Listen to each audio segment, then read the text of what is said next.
آٹے کے تھیلے والا جو واقعہ ہوا ہے یہ بھی ایک ہوا ہے. جس شدید غذائی قلت کی طرف ملک جا رہا ہے، اگر ارباب اختیار نے فوری طور پر کوئی قدم نہ اٹھایا تو عوام سڑکوں پر اس طرح نہیں آئیں گے جس طرح اس وقت آئے ہوئے ہیں. جب ان کے اپنے بچے گھر میں بھوکے مر رہے ہوں گے تو یہ اپنے ایوان اقتدار میں بھی محفوظ نہیں رہیں گے. یہاں مجھے وہ معروف شعر بھی یاد آ رہا ہے کہ جس کھیت سے دہقان کو میسر نہ ہو روزی، اس کھیت کے ہر خوشہ گندم کو جلا دو. یہ وقت آ گیا ہے جب تاج گرائے جائیں گے، جب تخت اچھالے جائیں گے. یہ وہ وقت ہے اس وقت. بالکل ٹھیک. مخدوم صاحب، ریسنٹلی ابھی ایک گودام بھی پکڑا گیا جس میں بہت بڑی مقدار میں گندم پکڑی گئی ہے.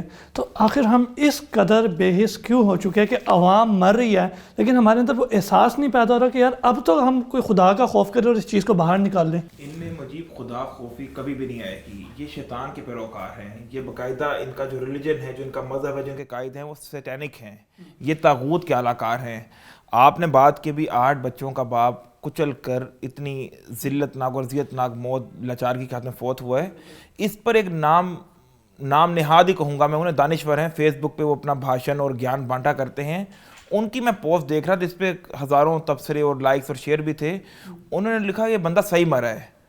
اس کی ریزنز کیا بتائیں انہوں نے کہ اول اس نے اتنی کثیر اولاد پیدا کیوں کی کہ بیٹے کے چکر میں اس نے پہلے 6 بچیوں کو، پھر 6 بچیاں ہوئیں، اس کے بعد 2 بیٹے ہوئے، تو اس کا مرنا ہی بنتا تھا. اور جب اسے صحت نہیں دے سکتا، تعلیم نہیں دے سکتا، اعلیٰ ایجوکیشن نہیں دے سکتا، ہیلتھ کیئر نہیں دے سکتا، تو پھر یہ ایک آٹے کی بوری کے حصول کے لیے لائن میں لگا ہوا تھا. تو اس حد تک بیمار ذہنیت کے لوگ ہمارے دانشور بلکہ دانشگر بنے بیٹھے ہیں اس سوسائٹی میں. ان کو لوگ سنتے بھی ہیں، دیکھتے بھی ہیں، ٹی وی پر بھی آتے ہیں، وہ سیمینار میں خطاب بھی کرتے ہیں. دوسری بات، مطلب ایک مظلوم بندہ مر گیا، اس پہ بجائے یہ کہ تعزیت کے 2 لفظ بولیں، اسی کو الٹا تنقید کر رہے ہیں، اپنے جو اسلام کے خلاف بغض ہے اسے نکال رہے ہیں. دوسری بات، اس ملک کے آپ نے بات کی مستقبل کیا ہوگا. آپ دیکھیں کہ پچھلے 15 سال میں 20 سال میں ہم مارشل لا بھی دیکھ چکے، جمہوری نظام بھی دیکھ چکے، جمہوریت بہترین انتقام ہے بھی دیکھ چکے. کس کو ہم نے نہیں آزمایا. اب آگے کیا ہوگا؟ اگر یہ سیٹ اپ چلتا رہتا تو کبھی عمران خان، کبھی نواز شریف، کبھی زرداری، کچھ بھی آتا رہے گا. مارشل لا بھی آ سکتا ہے. ہم نے مارشل لا بھی دیکھا کہ مارشل لا میں کون سی دودھ کی نہریں بیٹھتی ہیں، بلکہ ملک اور کمزور سے کمزور تر ہوتا چلا جاتا ہے. اگر ہم یہاں پہ سول وار شروع ہو جاتی ہے جس کا ڈاکٹر صاحب نے اشارہ کیا، تو وہ بھی کوئی حل نہیں ہے. مجبوری میں سول وار شروع ہوا کرتی ہے، جیسے سیریا میں ہو رہی ہے، یمن میں ہو رہی ہے، لیبیا میں ہو رہی ہے، مگر اس سے بھی کبھی بھی پائیدار امن یا اس مسئلے کا مستقل حل نہیں نکلے گا.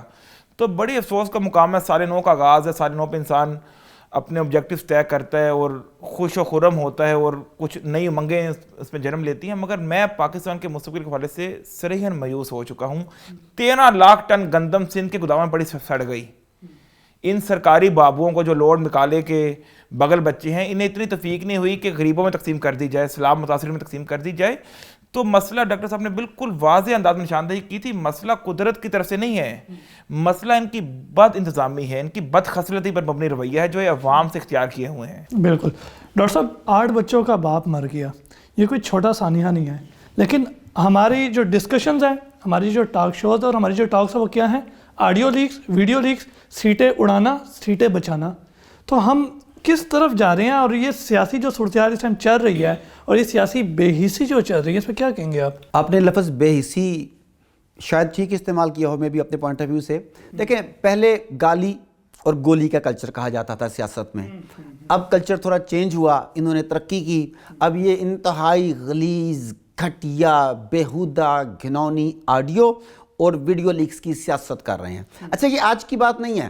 پہلے بھی ایک جہاز سے خاتون کی تصویریں گرائی جاتی تھیں، روزنامہ پتہ نہیں امت تھا کہ جرت تھا، اس کے اندر اس کی تصاویر چھاپی جاتی تھیں، اور بے شمار اس طرح کے معاملات تھے. لیکن اس وقت سوشل میڈیا اتنا زیادہ نہیں تھا کہ یہ باتیں ٹاک آف دا ٹاؤن بن جاتی. اس وقت ہر آدمی ان کے بارے میں بات کر رہا ہے. ہمارے جو سیاسی اکابرین ہیں، سیاسی قائدین ہیں، ان کے نزدیک جیسا آپ نے کہا کہ اسمبلیاں توڑ دی جائیں، سیٹیں گرا لی جائیں، سیٹیں چھین لی جائیں، سیٹ ایڈجسٹمنٹ کر لی جائے، آنے والے الیکشن کے لیے کوئی سودا کر لیا جائے، طاقتور حلقوں کو ساتھ ملا لیا جائے. ان کی غرض صرف اس سے ہے اور ان پر حیرت نہیں ہے. وہ اپنے تئیں ٹھیک کر رہے ہیں کیونکہ وہی ان کا نظریہ ہے، وہی ان کا مقصد ہے. سوال تو میرا اور آپ کا ہے، سوال تو عوام الناس کا ہے کہ وہ سب کچھ جانتے ہوئے بھی اندھے ہو کر ان کے پیچھے کیوں جا رہے ہیں. جب آپ کو پتا ہے کہ آپ کا لیڈر کون ہے، آپ اس کے لیڈر کیوں کہتے ہیں؟ جب مجھے پتا ہے کہ میرے حلقے میں جو آدمی کھڑا ہے وہ کس کریکٹر کا ہے اور وہ کیا کر رہا ہے، میں اس کے پیچھے کیوں کھڑا ہوں؟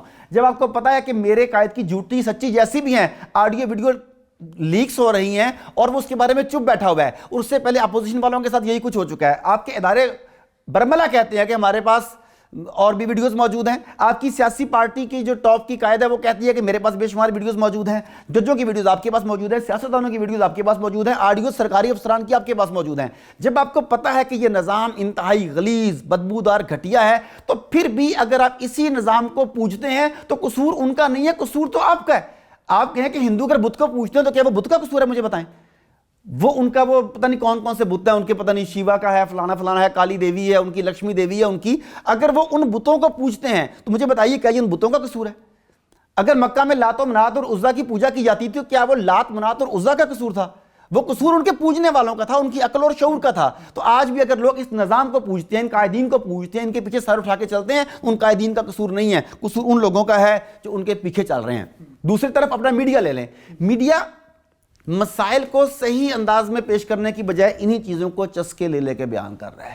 ایک ہی خبر کو, اس طرح کی سنسنی خیز خبر کو ریپیٹڈلی درجنوں مرتبہ, شاید 20 مرتبہ, شاید سینکڑوں مرتبہ ایک ہی چینل پہ ایک دن میں ریپیٹ کیا جاتا ہے. آپ مجھے بتائیے کیا آپ اب یہ ٹی وی چینلز اپنے گھر بیٹھ کے, اپنی فیملی کے ساتھ بیٹھ کے, اپنے بچوں کے ساتھ بیٹھ کے دیکھ سکتے ہیں؟ انٹرٹینمنٹ کے نام پر پہلے بےہودگی کا انہوں نے بازار گرم کیا, ہم نے انٹرٹینمنٹ بند کر دی کہ چلو نیوز کی حد تک رہتے ہیں. اب مجھے بتائیے کہ نیوز بھی اس قابل رہ گئی ہے کہ وہ دیکھی جا سکیں؟ جواب ہے کہ وہ بھی نہیں.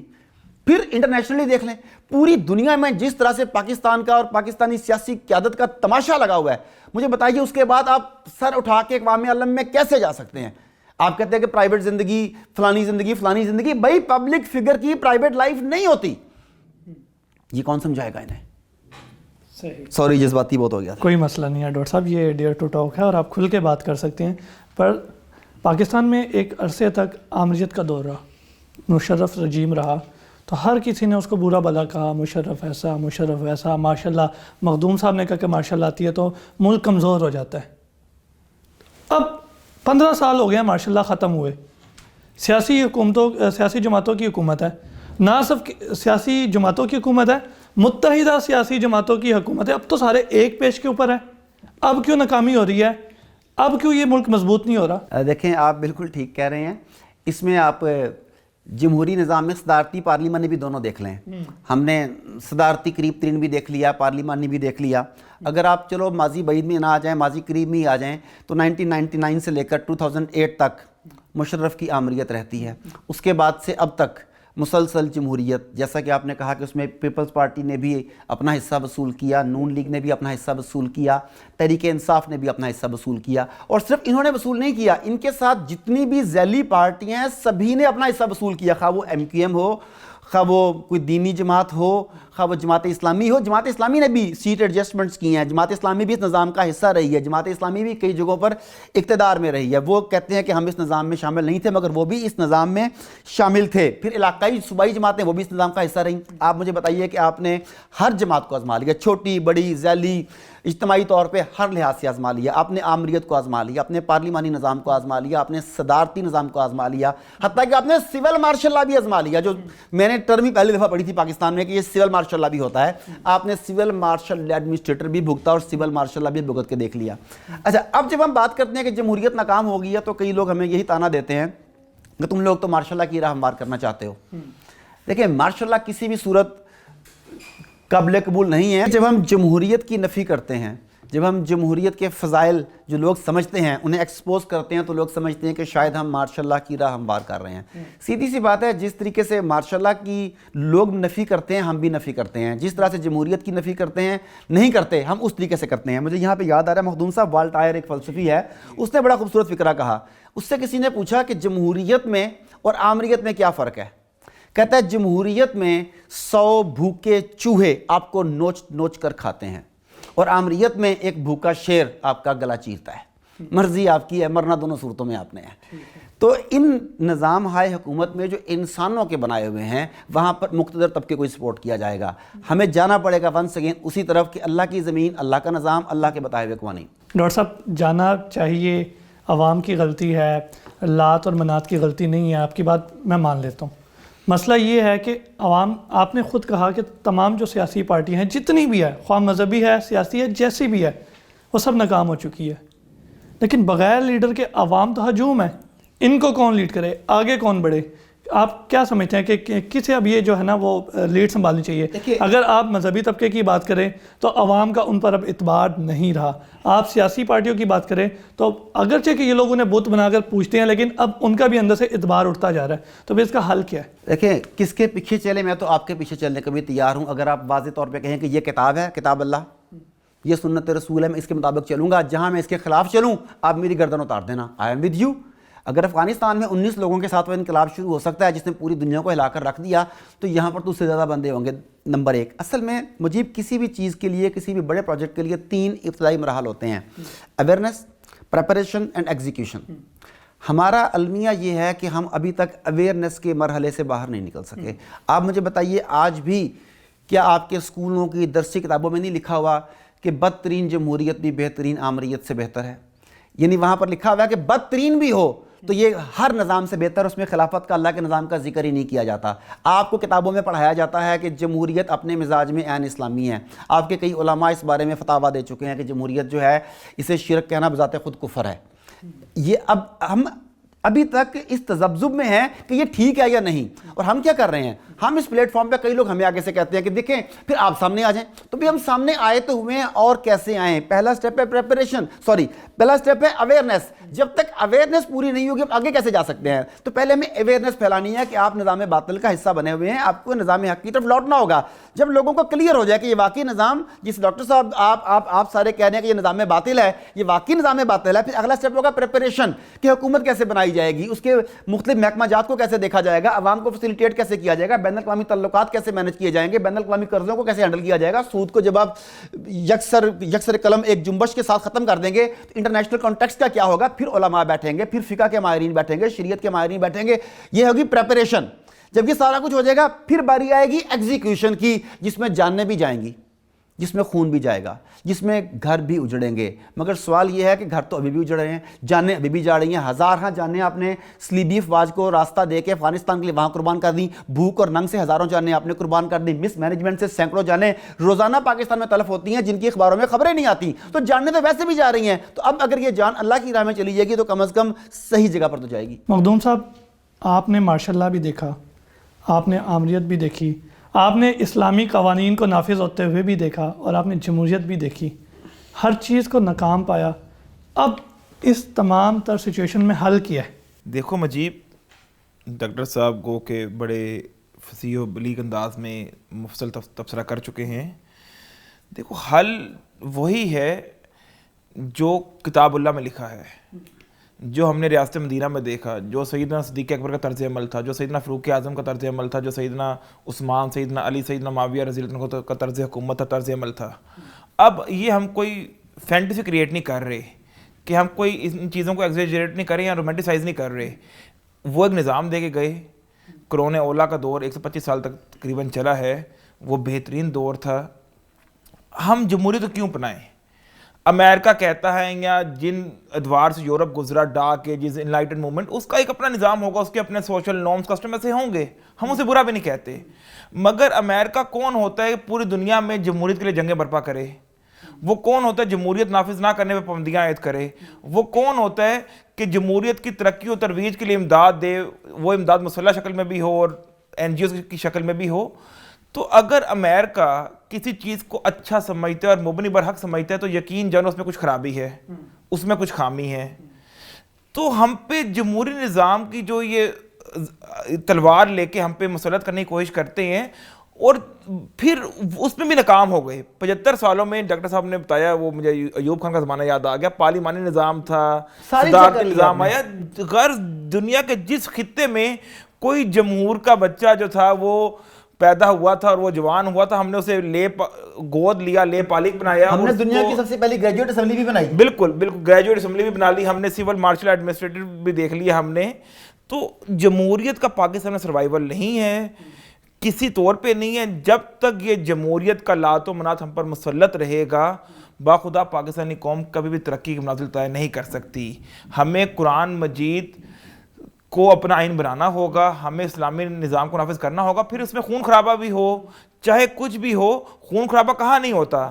جنگوں میں, کرونا میں, بیماریوں میں, ڈاکٹروں کی غفلت کے باعث کہاں کہاں خون خراب, ایکسیڈنٹس میں اتنے ہزاروں لوگ مر جاتے ہیں ہر سال پاکستان میں. بالکل ٹھیک. تو اگر اسلامی نظام کے لیے اگر خون خرابہ ہو بھی تو اس میں حرج کیا ہے؟ ڈاکٹر صاحب میرا آپ سے سوال ہے کہ ہمارے ایک عامر گزرے ہیں, میں نے ان کے بارے میں پڑھا کہ انہوں نے کچھ اسلامی قوانین نافذ کیے تھے, ایک ان کے بارے میں آپ کا کیا خیال ہے؟ دوسری بات, چونکہ آپ کے کویسچن سے میں ایک کویسچن نکال رہا ہوں کہ عمران خان صاحب نے ریاست مدینہ کا نعرہ لگایا تھا, ابھی ایگزیکیوشن نہیں ہوئی تھی لیکن انہوں نے نعرہ لگا دیا تھا, تو آپ کیا ان کے پیچھے چلے تھے؟ دیکھیں زبانی کیا ہے, گفتار کے غازی اور کردار کے غازی. آپ نے کہا مجیب اگر آپ کہو گے کہ میں کتاب اللہ کے ساتھ چلوں گا تو میں آپ کے پیچھے. اگر ڈاکٹر صاحب نے یہ بھی کہا تھا کہ اگر کتاب اللہ سے فیصلہ نہیں ہوگا تو گردن بھی اڑائی جائے گی. ہاں میں وہی کہہ رہا ہوں ایگزیکیوشن نہیں ہوئی جی. آپ کو یاد ہوگا آپ ہی کے ساتھ پروگرام تھا اور میں نے اس میں کہا تھا کہ میں خان صاحب کے ساتھ ہوں, کیونکہ انہوں نے کہا تھا کہ میں جہاد کروں گا. تو جہاد کی ڈیفینیشن یہ ہے, اگر خان صاحب اس ڈیفینیشن کے مطابق چلتے ہیں تو میں خان صاحب کے ساتھ ہوں. خان صاحب نے کہا تھا کہ یہ حقیقی آزادی کی جنگ ہے,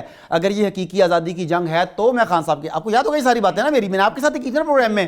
تو میں تو آج بھی کھڑا ہوں کہ وہ خان صاحب ہوں یا کوئی اور حکمران ہو, وہ نواز شریف صاحب ہوں, وہ بلاول بھٹو صاحب ہوں, کوئی اور, حتیٰ کہ الطاف حسین صاحب ہی کیوں نہ ہو, وہ کوئی بھی ہو, وہ کہتا ہے کہ بھی آپ مجھ سے بات کرو, سوال کرو, میں اس کا جواب دوں گا اور ہم آگے مل کے چلیں گے, میں ان کے ساتھ کھڑا ہوں. مگر اگر صرف نعرہ لگا کے عوام کو بیوقوف بنایا جائے گا تو پھر کسی بھی صورت یہ ممکن نہیں ہوگا. ڈاکٹر صاحب ہم اسلامی نظام کی, جمہوریت کی, آمریت کی بات کریں, لیکن اسلامی نظام کی اگر ہم بات کریں تو اسلام کے نام پر یہاں پر کیا کچھ نہیں ہوتا. ریسنٹلی ایک واقعہ پیش آیا کراچی میں, ایئرپورٹ پر ایک سیکیورٹی ڈیوٹی پر مامور مسیحی خاتون کے اپنی ساتھی کے ساتھ تکرار ہوتی ہے, تو وہ ساتھی جو ہے وہ اسے دھمکی دے دیتا ہے کہ جی میں آپ پہ توہین مذہب کا الزام لگا دوں گا.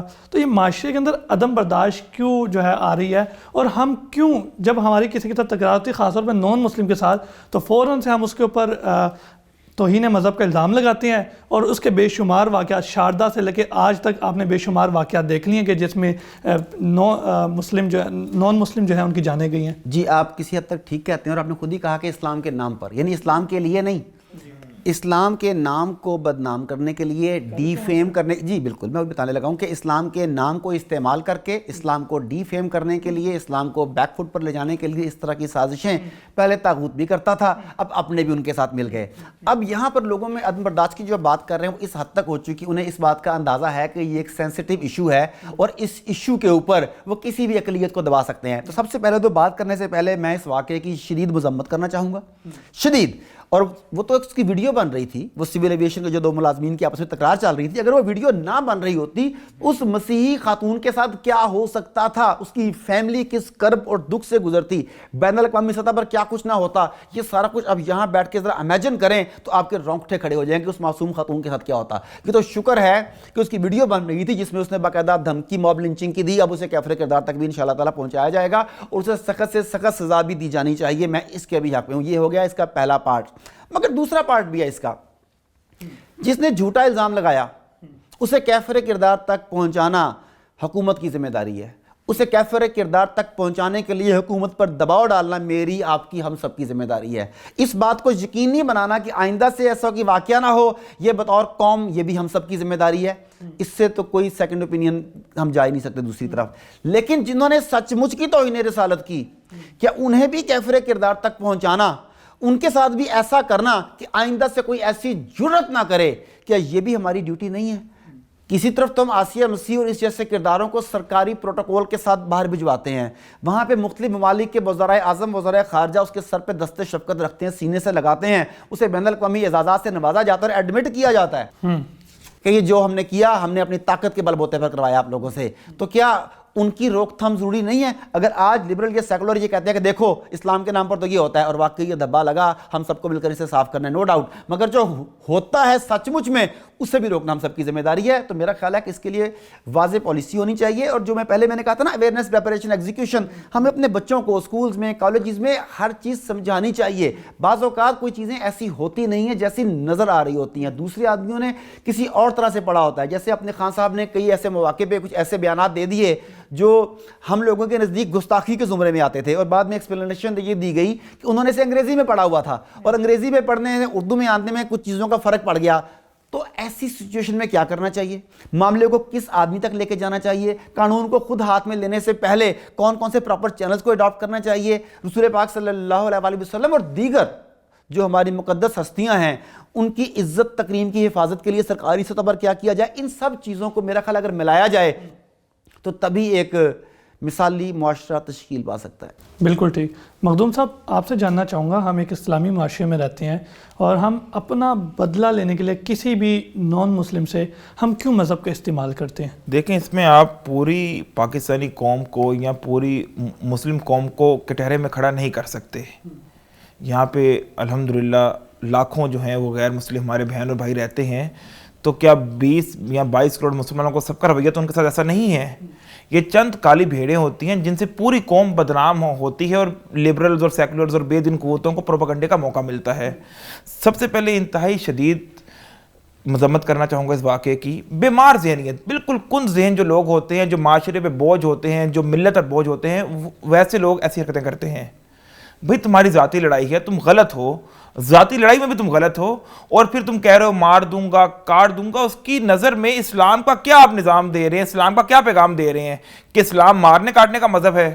میں مولویوں کو بلا لوں گا، میں تمہاری موب لنچنگ کروا دوں گا، ابھی یہ کر دوں گا، وہ کر دوں گا۔ تو آپ یہ دیکھیں، اگر ویڈیو نہ بن رہی ہوتی تو کیا ہوتا؟ اب ویڈیو بن گئی، بچت ہو گئی، مگر اس مسیح خاتون کے ذہن میں ایک عرصے تک یہ واقعہ رہے گا۔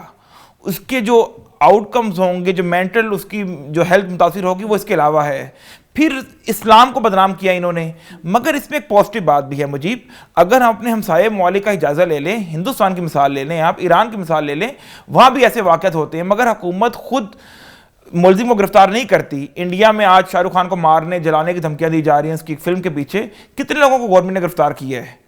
اس پہ آصف علی زرداری نے خود انیشیٹو لیا، سندھ گورنمنٹ کو پابند بنائے، اسے سزا دی جائے، سرکار کی مدعیت میں مقدمہ درج کیا جائے، سی اے نے اس میں انکوائری کمیشن قائم کیا، اور پوری پاکستانی قوم یک زبان ہو کر اس واقعے کی مذمت کر رہی ہے۔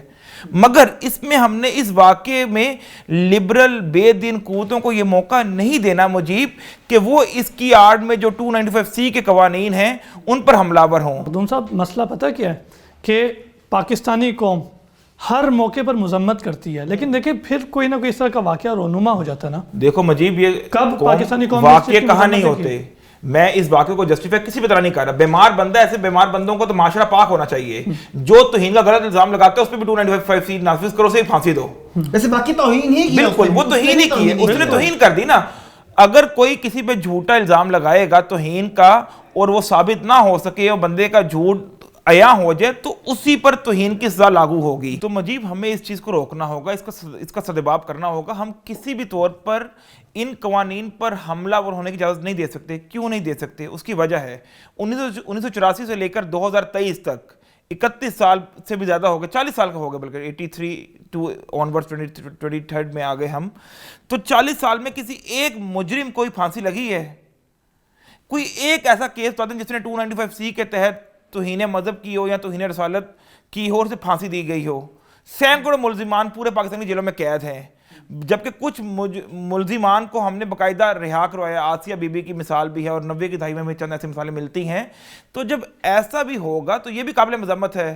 تو اس کا سمپل حل یہ ہے میری نظر میں کہ جو جھوٹا مقدمہ قائم کرے اتنی حساس دفاعات کا، تو اسے ہی سزا دے دی جائے اسی الزام میں، کیونکہ یہ خود بذات خود توہین ہے۔ کسی پہ الزام لگانا توہین مذہب کا بذات خود ویسے توہین یہ ہے۔ بھی بڑا خطرناک ہو سکتا ہے جی، ویسے تو ہم نے یہ بات کہہ دی جی، کیونکہ یہ بھی خطرناک ہو سکتا ہے کہ کوئی آدمی اس کے بعد اس ڈر کے مارے ہی اس چیز کو رپورٹ نہیں کرے گا کہ اگر میں ثابت نہ کر سکا۔ ہمارے ہاں تو شراب کی برآمدہ بوتلیں شہد کی بوتلیں بن جاتی ہیں، ہمارے ہاں چرس کے جو بھرے ہوئے ڈبے ہوتے ہیں وہ کوئی دوائی بن جاتی ہے، کوئی معجون بن جاتی ہے۔ تو اب اگر یہ قانون ہو گیا تو یہ ممکن ہے کہ کیونکہ طاقتور طبقہ تو انہی کے ساتھ ہے، تو جس کسی نے بھی اپروچ کیا اسے انہوں نے جھوٹا ثابت کر کے یہ خطرناک صورت۔ ڈاکٹر صاحب، سوشل میڈیا کا دور ہے، کوئی چیز جو ہے وہ اتنی جلدی اب وہ نہیں، ایسی صورت میں جیسا ابھی واقعہ ہوا ہے نا جس بندے نے کوئی کیا، وربل بات کرتا ہے، کوئی محفل میں تکرار ہو جاتی ہے، اس طرح کا واقعہ جو ہوا ہے نا ابھی، جو اس کی ویڈیو بھی بن گئی، ایسی صورت میں تو اسے کڑی سے کڑی سزا دی جائے۔ لیکن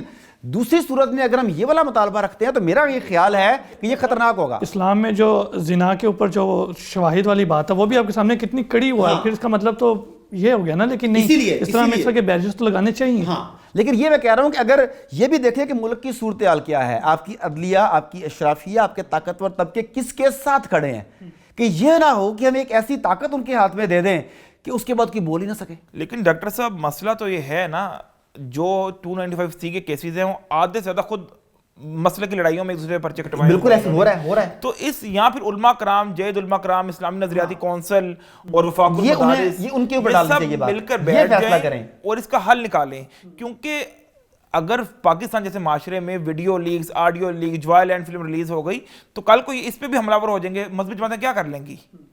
اس طرح کے ایک دو واقعات اور کریٹ ہو جائیں گے. اور یہ خود بھی کر سکتے ہیں کریٹ, خود بھی کر سکتے ہیں. پریشر بنے گا, سوشل میڈیا پریشر آئے گا, چند انفلوئنسرز بات کریں گے, نام نہاد محققین و صحافی بات کریں گے, کچھ علماء سو اس بارے میں بات کریں گے, تو ان پہ امینڈمنٹ ہوگی تو آپ کیا کر لیں گے؟ تو اس لیے ابھی وقت ہے, وقت ہاتھ سے گیا نہیں, موقع ہے. علماء کرام کو چاہیے کہ یقینی بنائیں کہ اس قانون کا غلط استعمال نہ ہو سکے. بالکل ٹھیک. بہت شکریہ مخدوم صاحب, آپ نے اپنا قیمتی وقت دیا. ڈاکٹر صاحب آپ کا بہت شکریہ, بڑی تفصیلی گفتگو کی آپ نے.